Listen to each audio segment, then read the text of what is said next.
Hi, this is Mr. Schneider, podcast 6.2. I'll go to the beginning.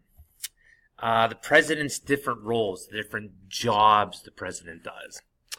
All right, let's get right to it. The president is the chief of state. He's the head of our government. So he does a lot of ceremonial things with that. He meets with world leaders. He does things as the head of the government. He goes different places. He participates in different ceremonies. But one of the things he does is he hosts what are called state dinners. And here's a look at the last state dinner that President Obama held. Great shot of the nation's capital at 7:44, and we've got more on last night in Washington. One of the reasons why I'm here, the president hosted the final state dinner at the White House last night. It was an evening honoring Italy and its young leader, and NBC's Peter Alexander is here to take us inside the festivities. Hi, Pete. Good morning. You were inside, so we want the real scoop in a moment, okay? So after nearly 8 years, this was the 13th and final state dinner for President Obama. That is more than President George W. Bush. He hosted 11, but far fewer than Bill Clinton, who hosted 28 state dinners. And with the Italians in town, the president said he was saving the best for last. From the White House, Buenos Aires, a glamorous evening honoring Prime Minister Matteo Renzi of Italy, a European ally where food and fashion are famous. This state dinner, one of President Obama's largest and also his last. In the immortal words of a great Italian-American, Yogi Berra, it ain't over till it's over. All right, so just a little insight there as to what it means to be the chief of state.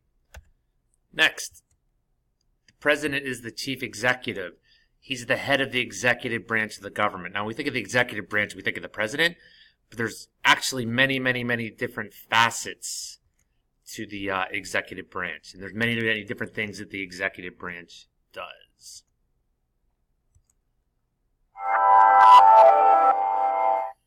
Hi, I'm Craig, and this is Crash Course Government and Politics, and today we're going to talk about government. I know what you're thinking. Craig, we've been talking about government for 13 weeks. To that I say, you got me. But let's talk about actual governing. In particular, the executive branch tools and strategies that the president uses to try to get things done. I mean, the president's just one person. For now, who knows what sort of animal-human hybrid will be president in the future. But there's a lot of presidenting to be done in the United States.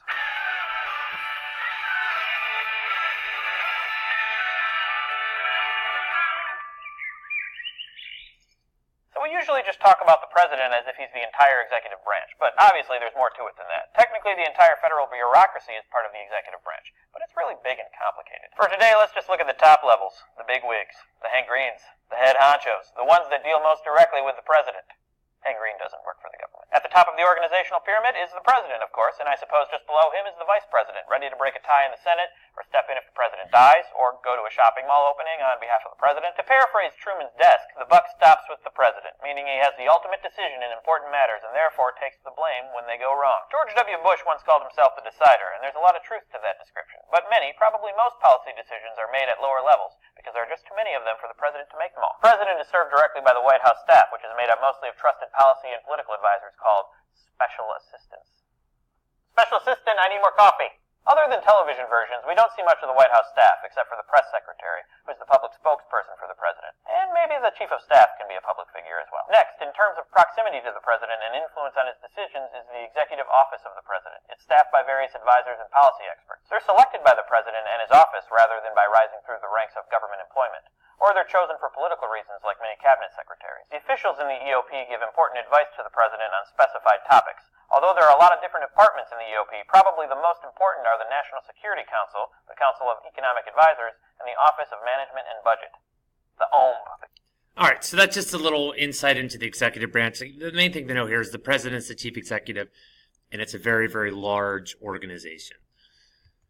All right, so the president's the chief legislator. Now, of course, he cannot propose legislation directly, but what he can do is make suggestions, go on television, things like that, at the State of the Union, where he can talk about legislation that he would like to see implemented. Officer Hall, Senator Leahy, Congressman Stupak, Senator Biden, Senator Specter. There are now over 50 members of Congress here, I think. At least that many had accepted to come. And we see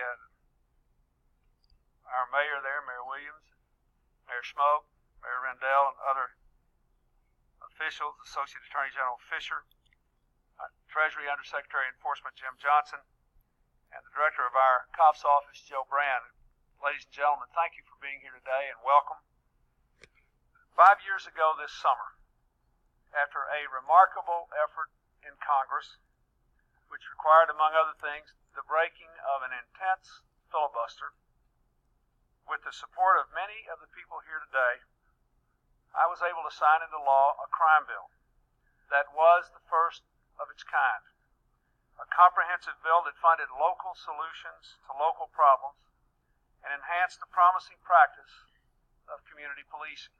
All right, so that's President Clinton talking about a bill he signed in 1999 that he had helped propose that made some changes to how policing and how policing was funded in this country. All right, he's the commander-in-chief. He's the head of the nation's armed forces. It's pretty self-explanatory. Let's go and watch this clip from I think it's a TV show, Commander-in-Chief, where Gina Davis makes a decision as our Commander-in-Chief. Minute. Madam President, Jim, Minute, on behalf of my nation, please allow me to express our Thank sincere you. condolences. I don't have much time. Unfortunately, you must continue to insist that the United States does not interfere. Sorry, what was that? Gentlemen. General Pollock. Yes, ma'am. Will you explain to the ambassador the means by which we will be extricating Ori Medulla? Yes, ma'am. Last night, on President Allen's orders, we moved the USS Tarawa. She's the flagship of the Amphibious Readiness Group. In half an hour, we'll be able to send an advance team of 6 Cobras to soften your defenses, which will be followed by a Huey command helicopter. After that, we will send in 2 CH-46 helicopters with an extraction team. We'll remove Ori Medulla and fly her to free soil. By the way, we're pretty good at this sort of thing. There should be limited loss of life. I don't believe the USA would take such unilateral action. You're a good guy. You really are. But I can't take a chance that my becoming president will speed Ori Medulla's execution. And if you think that I am going to stand by and watch a young woman be executed, tortured, for having sex, you are sorely mistaken.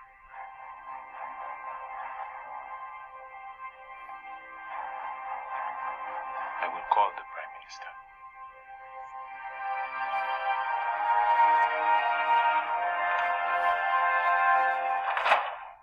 No, obviously all the president's decisions as commander-in-chief aren't that exciting, and there's usually not music playing in the background. But it gives you an idea about what the president's powers are as a commander-in-chief. The president is also the chief diplomat. They're the foreign policy leader of America. So we talked before about like ceremonial dinners and stuff. This means that the president actually talks to leaders about things other than like, did they like the ravioli that came with the dinner? They talk about the nuclear missiles or trade, things like that. So here's a report on former President Obama talking with Russian Premier Vladimir Putin. President Obama spelled out America's position yesterday before speaking to President Putin. The proposed referendum on the future of Crimea would violate the Ukrainian constitution and violate international law. Any discussion about the future of Ukraine must include the legitimate government of Ukraine. The Russian leader said this morning that negotiators are still far apart, but Major Garrett at the White House reports there are some hopeful signs. Major, good morning. Well, good morning, Charlie and Nora. President Obama and Russian President Vladimir Putin still disagree on all the basic facts in Ukraine, but the two leaders are talking about a potential, and I must capitalize that word, potential resolution to this crisis. Now, there is no sign a deal is imminent, and obviously Russian forces in the Crimea give Putin substantial leverage. But the two leaders talked again Thursday, as you mentioned, Charlie, and for a second time in less than a week, President Obama outlined a possible way to put this crisis to rest. Three elements of that deal. Russia would accept the May 25th presidential election in Ukraine as the only viable election, not push for a referendum on secession in Crimea. Allow international observers into Crimea, that being Russia allowing that. And then Putin would order all Russian forces back to their Crimean bases and end those patrols and checkpoints Elizabeth Palmer just referred to. All right, so that's an example of the president acting as a foreign policy leader. Next, he's the chief of the party. This doesn't mean the president is the DJ and throwing all these wild club parties and stuff. That means that he's the leader of whatever political party is in office. So President Trump is leader of the Republican Party.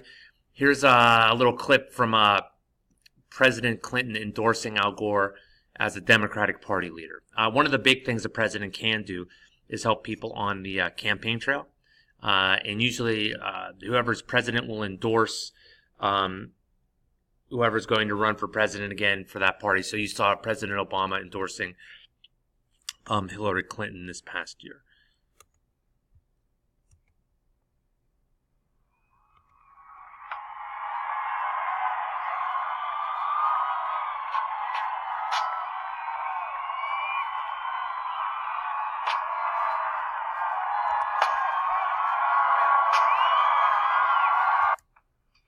Nominee of the Democratic Party, my partner and friend for the last 8 years, understands where we are, where we're going, and how it will affect ordinary citizens more than any other public figure in this country over the last 20 years.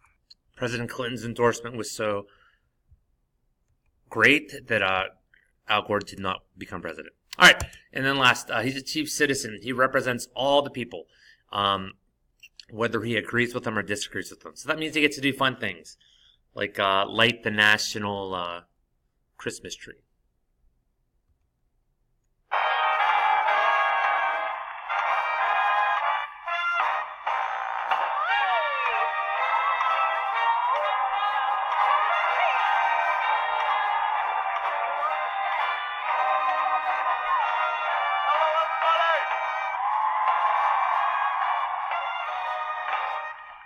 Happy holidays to all of you. Eva Longoria, thank you for the wonderful hosting. Kelly Clarkson, we love. To everybody who is here tonight and everybody watching at home, it is now officially the time to light this tree. Are you guys ready to count down? We're going to start from 5. You ready? You sure? Okay, let's go. 5, 4, 3, 2, 1. Hey!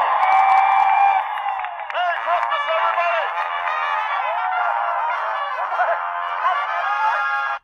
All right, so exciting times there. All right, so that's podcast 6.2. Have a great day, everyone. Bye.